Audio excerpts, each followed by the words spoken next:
je vais juste mettre quelques liens, je vais vous les mettre, hein, parce que c'est juste pour meubler un petit peu, et que vous ayez des informations, surtout en français, sur ce qui s'est passé. Donc on va remonter, tout le monde a entendu parler de la panne informatique liée à un fameux CrowdStrike qui provoquait des écrans bleus sur Windows. Alors beaucoup de Linuxiens ont critiqué sur Twitter, enfin X maintenant on doit dire, le fait que ouais, Windows ça fait des écrans bleus, tout ça, mais en fait c'est absolument pas du tout dépendant de l'OS lui-même, on va le voir, on va faire une petite rétrospective et un petit résumé. Donc on va remonter la pendule au 19 juillet. Au 19 juillet, donc dans la matinée du 19 juillet, il y a certains services assez critiques d'aéroports, de banques, d'hôtels, d'hôpitaux, de grandes distributions, des marchés financiers, des chaînes télé qui ont cessé d'avoir des activités normales pour cause de cette fameuse panne mondiale pour laquelle on n'avait pas trop d'informations au début. Et donc, c'est le sujet, on va en parler. La cause, alors pour juste faire en introduction, expliquer rapidement, la cause c'est une mise à jour d'un logiciel de la société CrowdStrike qui est très exactement Falcon Sensor, un module d'un super antivirus, on va y revenir d'ici quelques instants. Et avec le recul qu'on a aujourd'hui d'à peu près un mois, on a l'information qu'il y a eu 8,5 millions de PC et de serveurs qui sont sous Windows, qui ont été impactés dans le monde ce jour-là. Alors 8,5 millions de PC et de serveurs, ça représente moins de 1% des machines sous Windows. Donc on pourrait se dire, 1%, c'est pas grand-chose. Sauf que les systèmes qui ont été affectés, ils assuraient des services vraiment essentiels dans les secteurs que j'ai mentionnés, hein, aéroports, banques, transports, etc. Et pour cause, c'est normal parce que ces systèmes qui ont été affectés, en fait, ce sont des systèmes qui ont des missions stratégiques, c'est des systèmes critiques, donc c'est normal qu'on souhaite les protéger, ces systèmes d'exploitation, avec des solutions qui sont assez costauds. Alors pour parler rapidement de CrowdStrike, pour ceux qui ne connaissent pas, c'est une société qui produit une suite de logiciels de sécurité pour les entreprises. Donc c'est uniquement les entreprises qui sont j'allais dire, clientes de CrowdStrike, pas les particuliers. Et le but, c'est de protéger les systèmes d'exploitation, Windows, Linux, contre les cyberattaques. Et le module qui était en cause pour le jour de cette panne-là, c'est le produit Falcon Sensor qui installe, si vous voulez, des services au cœur du système d'exploitation. Ça fonctionne dans le cloud aussi. Et ce produit Falcon Sensor, il est là pour analyser les flux d'informations qu'il y a sur le système d'exploitation et de pouvoir prévenir les menaces. C'est en quelque sorte comme un antivirus. Je vais vous expliquer un petit peu en quoi ça diffère d'un antivirus et qu'on retrouve aussi dans des entreprises, d'autres produits similaires à Falcon Sensor de CrowdStrike. Et ce produit, il est comme un logiciel antivirus, il va recevoir des mises à jour régulièrement. Il y a la mise à jour du logiciel lui-même, mais là, ce qui a posé problème, c'est les mises à jour qui ont été distribuées un petit peu comme sur un antivirus. Vous savez, vous avez les bases de signatures qui se récupèrent de façon assez régulière. Et donc, ce n'est pas une mise à jour du logiciel lui-même, mais en gros, c'est de la base de données des signatures, des menaces ou des comportements à analyser qui peuvent être problématiques. Et vous m'interrompez si vous voulez des détails ou si vous avez une question, je lis aussi le chat de Twitch. Si vous voulez des précisions au moment où je parle, que je puisse intervenir, il n'y a pas de souci. Donc Falcon Sensor de CrowdStrike, c'est un EDR. Donc EDR, c'est Endpoint Detection and Response. Je vais vous mettre un lien Wikipédia si vous voulez aller jeter un petit coup d'œil au passage sur ce que c'est. Donc il n'y a pas que CrowdStrike qui fait ce genre de produit, hein. On va avoir F-Secure qui est des pays du Nord, la finlandais je crois. Donc ils font une société, un produit similaire. On a les Israéliens avec SentinelOne aussi, que personnellement j'utilise et j'administre dans le cadre de mon boulot. Et donc un EDR, c'est une sorte de super antivirus. Quand je dis super antivirus, ça veut dire qu'il va avoir le rôle de l'antivirus, c'est-à-dire vous récupérez un fichier qui est infecté, qui est connu dans une base de signature, il va vous le détecter. Sauf qu'aujourd'hui, on a tellement des menaces diverses et variées que un moteur antivirus qui va en gros se charger pour chaque fichier ouvert de comparer le code avec une base de données qu'il a dans le logiciel antivirus, ça, il y a un moment donné, il y a tellement de fichiers, il y a tellement d'évolutions que c'est complètement dépassé un antivirus aujourd'hui.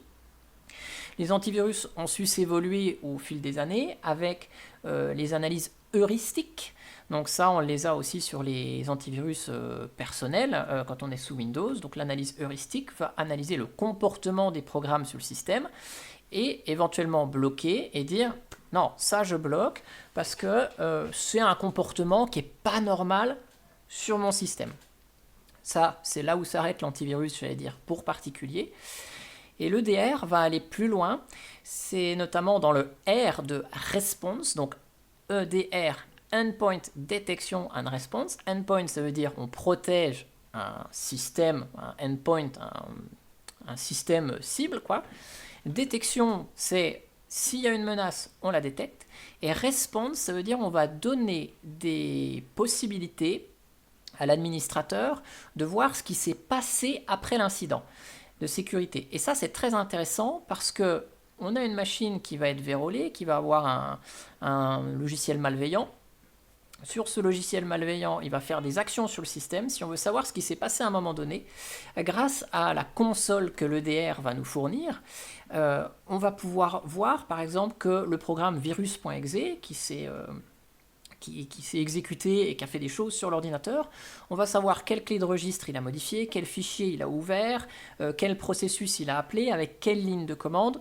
Donc, on va avoir beaucoup d'outils de diagnostic pour voir après qu'est-ce qui s'est passé pour pouvoir analyser les causes du problème et essayer de voir ce que les éléments malveillants ont pu faire sur le système.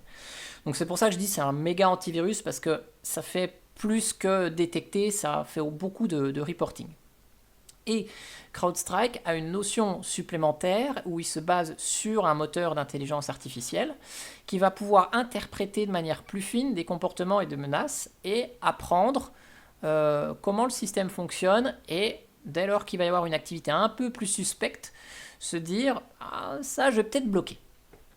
Et sur un système d'exploitation, les applications fonctionnent en plusieurs modes et dans le cas de CrowdStrike, il fonctionne en mode noyau. Je vais revenir un petit peu dans quelques minutes. On va faire un peu de système. On va voir comment ça marche. Ouais. Non, je t'écoute. J'ai entendu mode noyau. J'ai juste rajouté ma petite pierre. Ok. On va arriver. Mais okay. Voilà, on va en parler. Alors, ouais. Effectivement, là, on parle de l'affaire CrowdStrike. On parle de Windows, mais sachez qu'un EDR en entreprise va s'installer sur Windows, mais aussi sur des serveurs Linux, donc sur des machines clientes, PC Windows, des serveurs Windows, et des serveurs Linux également. On va retrouver aussi l'EDR dans des systèmes embarqués, typiquement des distributeurs de billets, pourquoi pas, qui tournent sous Windows, des bornes d'enregistrement à des aéroports. Vous avez peut-être vu d'ailleurs dans les articles ou aux actualités les techniciens qui ouvraient les bornes d'enregistrement aux aéroports.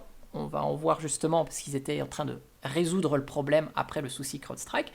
Mais ce qu'il faut savoir, et je vous mets un autre article dans le chat ici, c'est que CrowdStrike, il y a eu un incident au mois de mars 2024, qui n'a pas fait énormément de bruit, mais qui a impacté Debian et Rocky Linux. Personne n'en a spécialement parlé, mais il y a eu le même genre d'incident avec ce même produit CrowdStrike, qui a entraîné, je crois, c'était des kernels paniques sur Debian.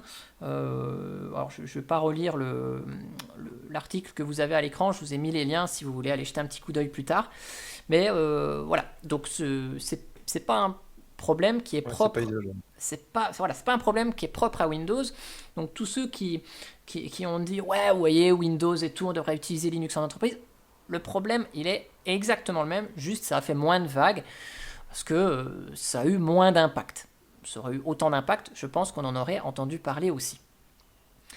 Et donc, pour apporter des précisions au OO de Airmax, l'EDR fonctionne en mode noyau. Dans un système, il y a deux espaces principaux, enfin il y a plus que ça, mais principalement il y a deux espaces dans lesquels les applications peuvent tourner. On a l'espace noyau et on a l'espace utilisateur. En gros, c'est deux zones mémoire distinctes dans un système d'exploitation. Donc ce que je dis ici, c'est valable pour Windows, pour Linux, pour Android. C'est des notions système d'exploitation général. Et donc on a l'espace noyau en mode kernel et on a l'espace utilisateur, ce qu'on entend en bon anglais user space, kernel space, user space.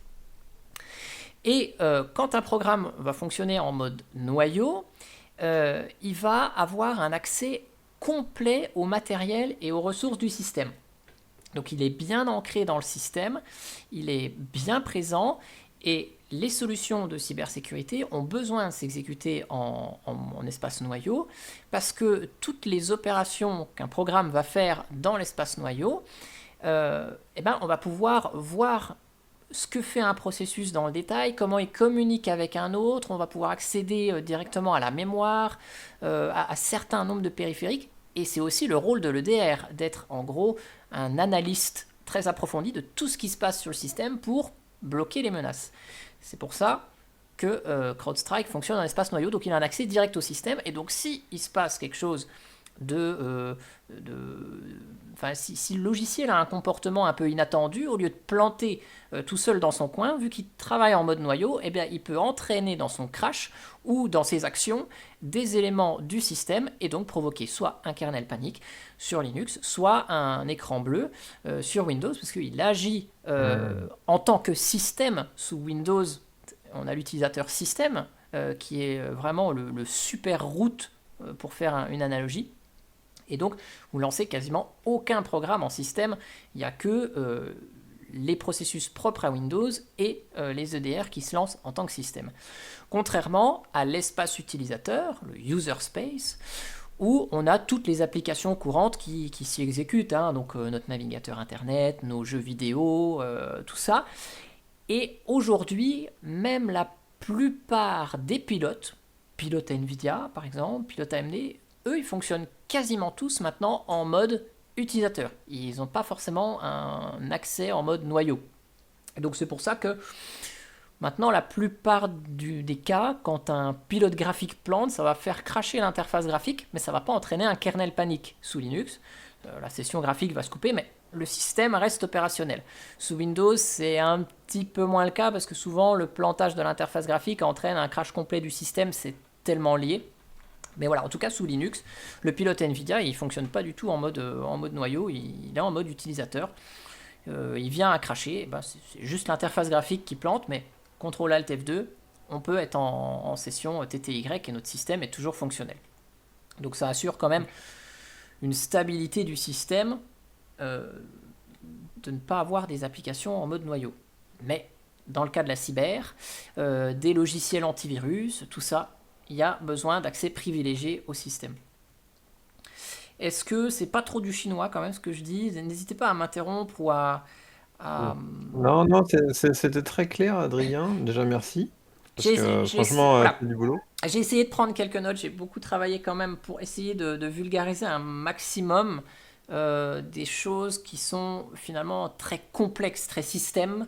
Mais je voulais un petit peu axer cette chronique-là aussi sur ce qu'est un EDR, comment il fonctionne, des choses forcément on n'a pas forcément connaissance, plus que de parler de la news en elle-même, même si j'ai encore quelques lignes de mon script à dérouler, quelques idées à apporter. Mais voilà, s'il y a des questions. Il y a une question qui a été posée, Adrien, je me permets. Déjà, moi, merci, parce que je ne savais absolument pas ce qu'était un EDR, déjà. Ouais, alors Et attends, il y a une question ouais. qui a été posée, c'est... alors, je la modifie un chouille, mais c'est le message qui était là. Est-ce que tu penses qu'à l'avenir, il y aura de plus en plus de crises comme celle-ci, avec finalement l'utilisation des IA, où finalement tu vas avoir un peu une IA offensive qui va essayer de faire un peu cette panne qu'on a eue, versus des IA un peu plus défensives, tu vois, un peu le côté un peu IA contre IA. C'est C'est la c'est- question qu'on a eue. c'est toujours le problème, si on sort un peu de l'informatique et de la technologie, c'est un peu le problème du voleur et du gendarme, hein. Le voleur a toujours une longueur d'avance par rapport au gendarme. Et avec l'intelligence artificielle, effectivement, le processus de création, entre guillemets, de menaces, de choses malveillantes, ça va aller forcément en s'accentuant. Donc, aussi, les éditeurs de solutions antivirus, de solutions de cybersécurité, travaillent aussi avec l'IA pour justement essayer de contrer ces menaces. On va être dans une autre dimension, ça veut dire qu'au lieu d'avoir un antivirus avec 3 nouvelles menaces par jour dans sa base de données, là, c'est des IA qui vont devoir être réactives et surtout analyser des comportements, beaucoup de choses comme ça. Donc on va voir ce que ça va donner par la suite. Euh, Après, les solutions de cybersécurité, elles vont devoir être encore plus réactives. Hmm. Et donc, elles vont devoir s'améliorer, mais dans le cas de menaces, il va falloir aussi pousser très rapidement des nouvelles technologies dans les agences cybersécurité. Et donc, le genre de problème qu'on a eu là, je pense que ça va pouvoir se reproduire plus tard. Et c'est bien là le souci.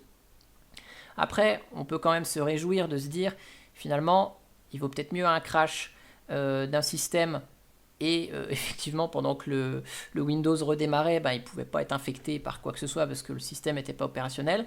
Je pense qu'il vaut mieux avoir un système non opérationnel qu'un système qui a eu une intrusion, quoi.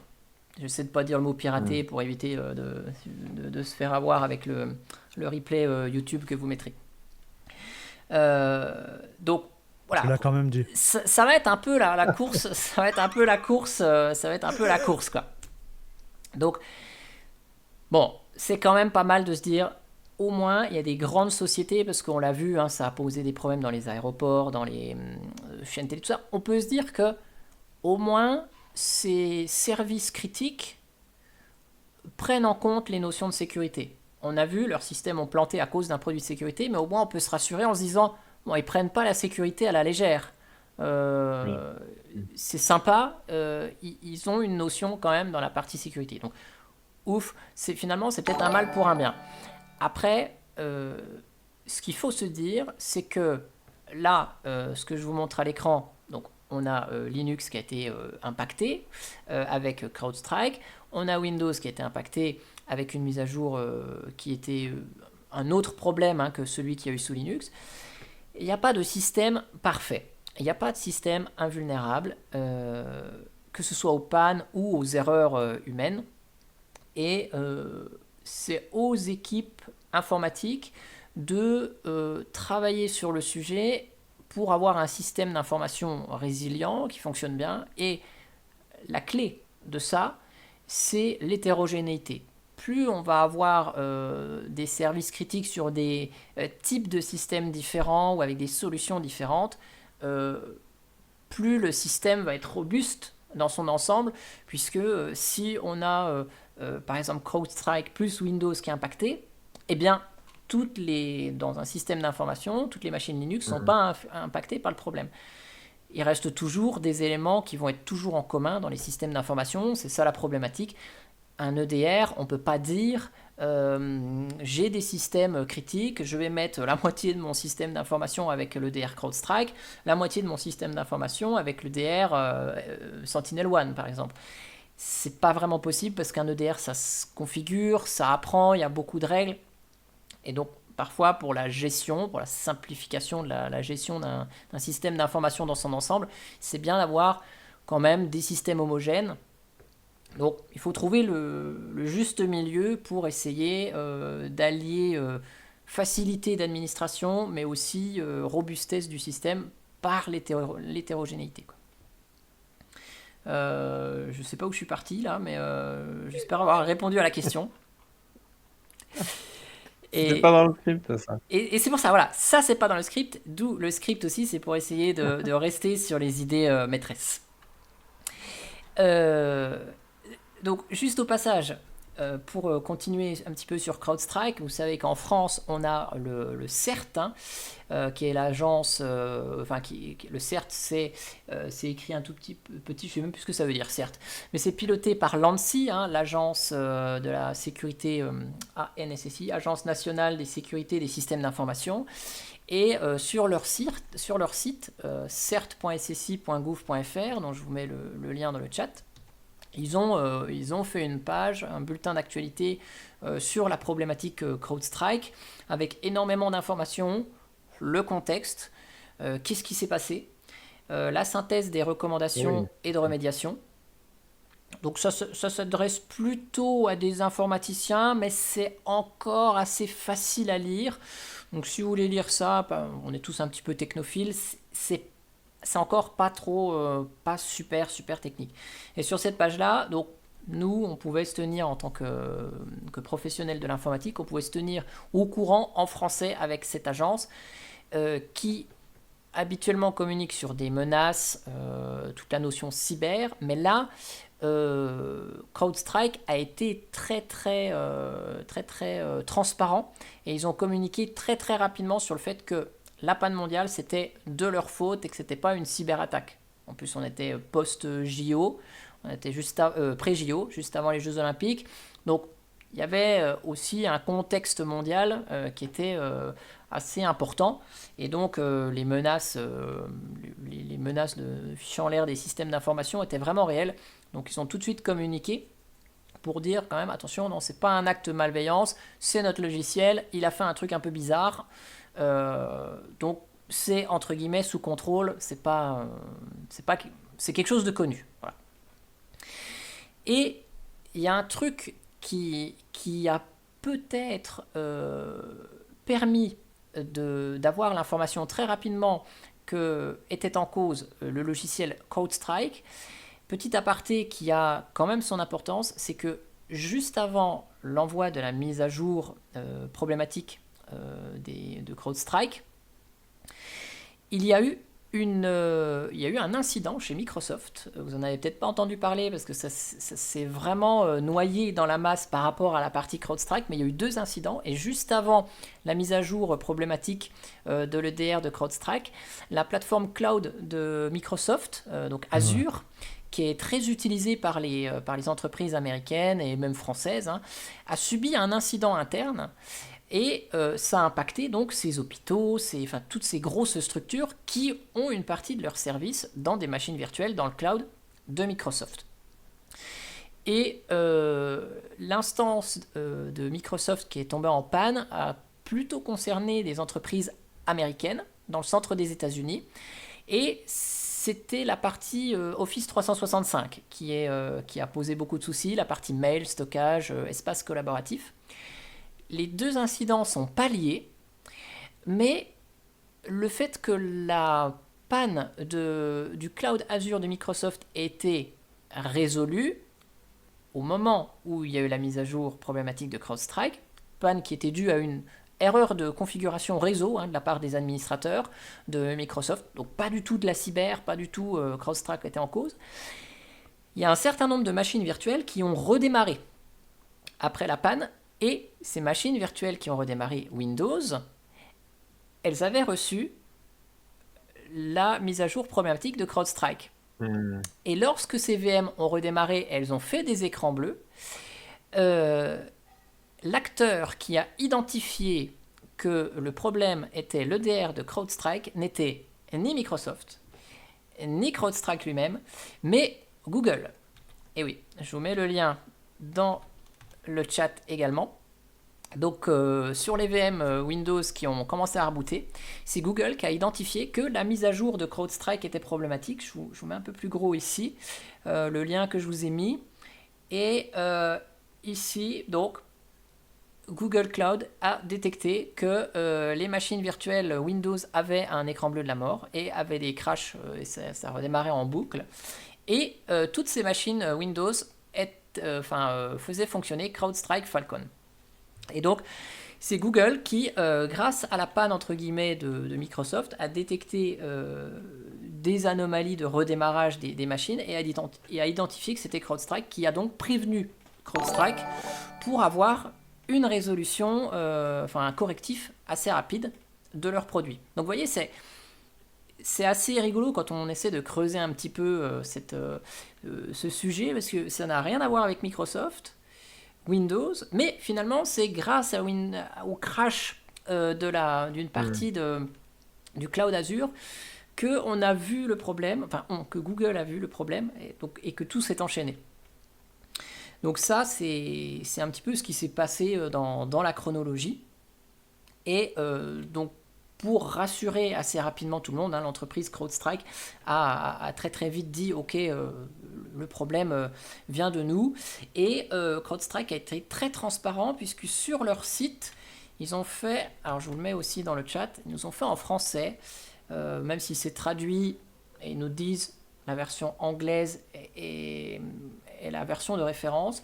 Ils ont fait un très très long rapport préliminaire où ils ont expliqué exactement dans les détails ce qui s'est passé. Donc on a tous les détails, qu'est-ce qui s'est passé, qu'est-ce qui est à l'origine du dysfonctionnement, le composant bien précis de la solution CrowdStrike.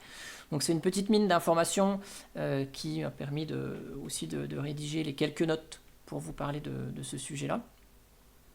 Et donc, ils ont été assez transparents quand même sur le souci qu'ils ont eu.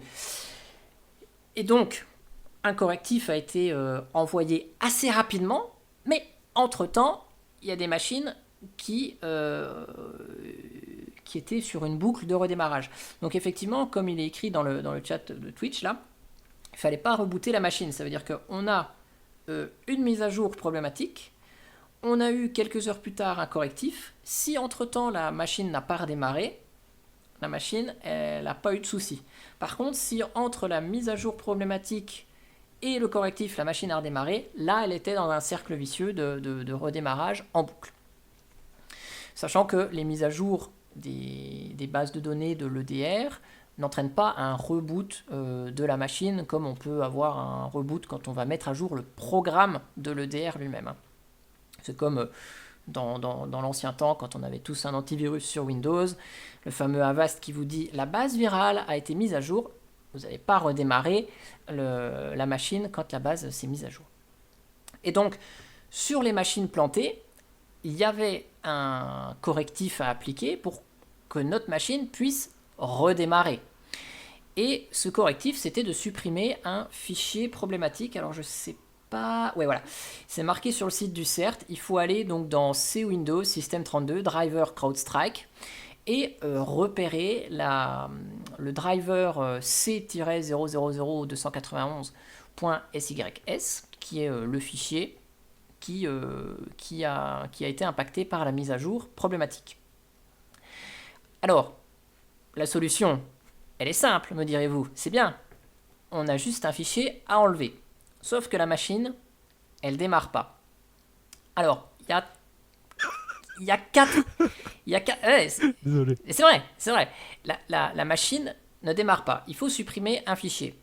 Il y a 4 cas que je veux aborder pour bien que vous compreniez que ça peut être plus ou moins facile. Sur nos chaînes respectives de tous les intervenants de ce podcast, on utilise des machines virtuelles. Ok. On fait des tests dans les machines virtuelles, mais ce qu'il faut savoir, c'est qu'en entreprise, 99% des serveurs qui fonctionnent dans des machines virtuelles. Donc la machine virtuelle, c'est pas que pour s'amuser. Toutes les machines, tous les serveurs aujourd'hui, 99% dans les entreprises, ce sont des machines virtuelles. Donc, quand on a un serveur Windows qui est virtualisé, pour supprimer le fichier problématique, c'est pas très compliqué. C'est une machine virtuelle. L'administrateur, il est à son bureau, il ouvre sa console VMware, Proxmox, ce que vous voulez, la solution utilisée. Il démarre en mode récupération le serveur, il supprime le fichier, il reboot le serveur, et ça repart. Ça, c'est facile. Sur un serveur physique, il en existe encore des serveurs physiques, on a des systèmes comme HydraC pour Dell ou Ilo pour HP qui permettent via une interface web d'accéder à l'écran du serveur sans aller physiquement devant. Donc on va pouvoir quand même démarrer la machine sans aller physiquement devant, supprimer le fichier et c'est bon. Ça, c'est facile. Par contre, les deux cas qui restent, c'est les PC d'entreprise. Et donc, un PC d'entreprise, monsieur Tartampion, qui est le comptable de l'entreprise, il a son PC Windows, et dessus, évidemment, il se déplace. Il prend le train, tout ça. Et il a un système de chiffrement qui s'appelle BitLocker. Et là, la problématique... Et oui, la problématique, Désolé. c'est que le disque est chiffré, et donc pour supprimer le fichier problématique, il faut déchiffrer le disque. Et donc, dans ce cas-là, tout comme les systèmes Windows embarqués, les bornes d'enregistrement dans les aéroports, pareil, les disques sont chiffrés pour en cas de vol, on ne puisse pas faire quoi que ce soit. Et bien là, on n'a pas le choix. Le technicien, il doit venir avec son petit clavier, ouvrir le ventre de la borne d'enregistrement, taper la clé BitLocker qui est longue comme ça pour déchiffrer le disque et aller supprimer le fichier problématique. Et donc, une semaine après l'incident, le 26 juillet, CrowdStrike a annoncé que 97% des machines étaient de nouveau opérationnelles. Donc on voit qu'une semaine après, il restait quand même encore 3% de 8,5 millions de machines qui devaient encore être dépannées. Donc ces 3%, c'était probablement pas des serveurs puisque c'était plus facile à remettre en route, mais probablement des PC portables. Imaginez, vous avez une société qui a son siège à Paris, mais qui a une agence à Lyon, qui a une agence à Marseille, à Nantes, où vous voulez en France, mais qui n'a pas de service informatique ou que le service informatique fait tout à distance. Bah là, le PC, vous êtes obligé de le renvoyer au siège. Enfin, il faut qu'il y ait une intervention manuelle d'une personne de l'équipe informatique. Et histoire de faire rigoler encore un petit peu Air Max, cette clé BitLocker, les machines dans une entreprise sont adhérées à un annuaire Microsoft, Active Directory, et ces clés BitLocker, elles sont stockées dans l'annuaire Active Directory. Mais pour accéder à cet annuaire, il faut encore que le serveur n'ait pas redémarré et ne soit pas sur l'écran bleu avec la panne problématique dans le cas du serveur. Donc c'est là. C'est très très drôle, oui. Donc c'est là toute la difficulté. Ça veut dire que tu as le correctif, mais tu ne peux pas enlever le fichier parce qu'il faut la clé BitLocker. BitLocker qui est sur un serveur Windows dans lequel on a l'annuaire, mais qui est potentiellement aussi en vrac. Donc voilà, c'est pour ça que finalement la solution de juste on supprime un fichier, c'est bien, mais il y a beaucoup de difficultés derrière. Et c'était ça aussi que je voulais aborder dans cette petite chronique qui a largement dépassé ces 10 minutes. Mais voilà, le sujet était passionnant et je voulais vraiment axer ces informations sur la partie système, sur la partie EDR, sur la partie résolution aussi, qui sont pas forcément abordés dans les articles style Le Monde, tout ça. Ils ont parlé des pannes, mais après souvent on n'a pas la suite. Et donc je voulais aborder un petit peu ce qu'on voit pas forcément sur Internet et ce qu'on n'a pas comme retour là-dessus. Sachant que je vous mets aussi dans le chat le dernier lien, et après j'aurai terminé, enfin je pourrai répondre à vos questions. Mais CrowdStrike a publié en plus très très récemment, donc ça m'a largement aussi arrangé pour faire cette petite chronique, mais CrowdStrike a publié en anglais ça fait foi, mais ils nous l'ont fait en français aussi, un RCA, donc un rapport technique sur l'analyse des causes profondes du problème. Et donc là c'est un PDF de 13 pages, donc très, très complet, et qui réexplique exactement dans le détail qu'est-ce qui s'est passé, quel module du logiciel CrowdStrike a été mis à jour, qu'est-ce que fait ce module, comment il fonctionne, pourquoi la mise à jour elle a posé problème. Enfin, il rentre assez bien dans le détail, et je trouve que c'est assez intéressant quand on potasse le sujet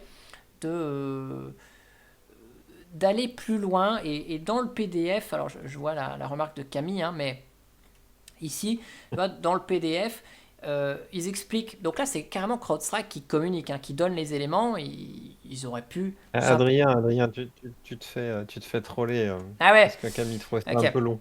Mais voilà, on a quand même du bol que nous, avec notre aspect externe, aspect extérieur, on peut avoir accès à ces informations. Il n'y a pas que les clients de CrowdStrike qui ont les informations. Tout le monde peut y avoir accès, hein. C'est disponible sur le... Ah bah j'ai plus le truc, mais c'est disponible sur le site de CrowdStrike. C'est en page d'accueil. Et donc voilà, c'est là on a tous les détails. Donc si vous êtes curieux et puis que vous voulez aller lire ça, vous pouvez aller voir. Je vous ai normalement mis tous les liens dans le chat. Et je peux répondre à vos questions si vous en avez quelques-unes. Je crois qu'on a été super long, hein. On a dû faire 30 minutes. Ouais, c'est long. Mais la prochaine fois, tu iras en 4e position. Je sais quoi. Alors, en tout cas, si vous avez aimé l'intervention d'Adrien, mettez-lui quand même un bon petit retour dans le chat, au moins des petits cœurs, parce que je pense qu'il mérite beaucoup. Il a beaucoup travaillé sur le sujet, le père Adrien. Donc, Ouais, mettez-lui un merci. petit cœur, il serait content. Merci. Il y a Seb Fox qui pose la question. On a le montant perdu, car un tel problème sur une chaîne de production arrêtée, ça peut être plusieurs milliers d'euros par jour. Oui, je suis d'accord. Je pense que là derrière, il y a un combat d'assurance. Oui, un combat d'assurance. Et voilà, je sais que Microsoft a travaillé et a aidé aussi beaucoup de clients de CrowdStrike qui utilisaient donc de fait Windows. Ils ont travaillé la main dans la main pour essayer de remettre au plus vite surtout les services critiques, hein. Il y a des vols qui ont été annulés aux États-Unis, même en France, en Suisse aussi, je crois. Des vols ont été annulés, donc voilà, ils ont mis le paquet quand même pour remettre en service très très vite ces éléments critiques. Les vols, les banques, certaines banques ont eu des soucis. Et puis les hôpitaux dans les systèmes de santé. Après, bon, une chaîne télé, ça l'empêche d'émettre, mais c'est moins grave que voilà, qu'un hôpital ou un aéroport. Mais bon, on peut se dire que... Ouais. Si tu es un chirurgien cardiovasculaire et que tu te prends un écran bleu pendant une opération, bon, c'est vrai que ça peut être problématique. Mais excuse-moi, hein, je te coupe. Juste pour élaguer un peu la suite, je pense qu'il y a quand même des chaînes de fonctionnement qui devraient être un peu analysées. Parce que là, quand tu nous montres ton PDF, et c'est très bien, je trouve que tu as fait un travail magnifique, on voit bien qu'ils essaient de noyer le poisson, quoi. La vraie question, ça va être de dire comment on peut empêcher ça dans le futur. Alors, je pense que chez CrowdStrike, ils ont repéré le problème. Je pense qu'il y a un test de qualité qui est pas passé comme il faut. Je pense qu'ils ont développé un truc. Ouais, puis, normalement, on essaye dans le monde entreprise, quand on applique des mises à jour sur les systèmes ou autres, on a plusieurs... alors ça dépend des entreprises, mais on a des notions. On a test prod ou test pré-prod, prod. Et donc, on va passer un correctif d'abord en test, puis après, on va le mettre en production.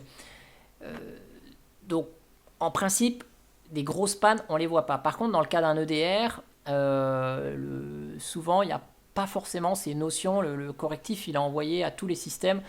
Et vu que c'est des systèmes, enfin, c'est des logiciels de sécurité, des suites de sécurité, souvent, on ne prend pas le temps, quand on est administrateur système, réseau, cyber, sécu, on ne prend pas forcément le temps de définir des machines pilotes en se disant, bah voilà, s'il y a une mise à jour, on les déploie sur ces machines pilotes d'abord. On voit que c'est quand même des systèmes critiques qui ont été impactés, on l'a vu à travers la panne, et c'est toujours la question de se dire, est-ce que le système critique, on retarde au maximum le déploiement d'un correctif de sécurité pour le tester comme il faut avant, ou alors c'est un système critique, donc il faut qu'il soit vraiment blindé sécurité, donc on passe le correctif de sécurité en urgence. Tu vois, c'est... Donc, je pense qu'il y a du travail qui va être fait côté CrowdStrike pour améliorer en tout cas les tests avant de déployer une mise à jour.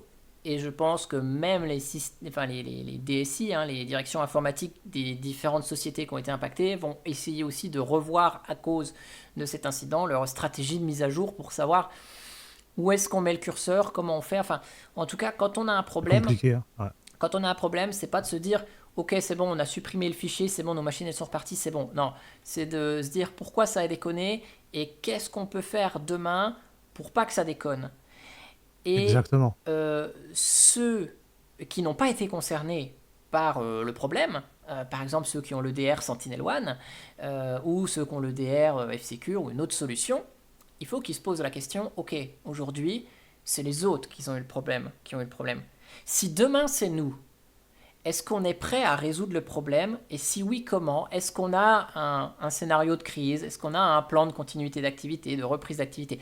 C'est des questions que, quand le malheur arrive aux autres, c'est aussi de se dire, si ça nous arrivait, comment on aurait pu réagir? Et est-ce qu'on aurait été autant embêté ou est-ce qu'on a des solutions pour repartir plus vite?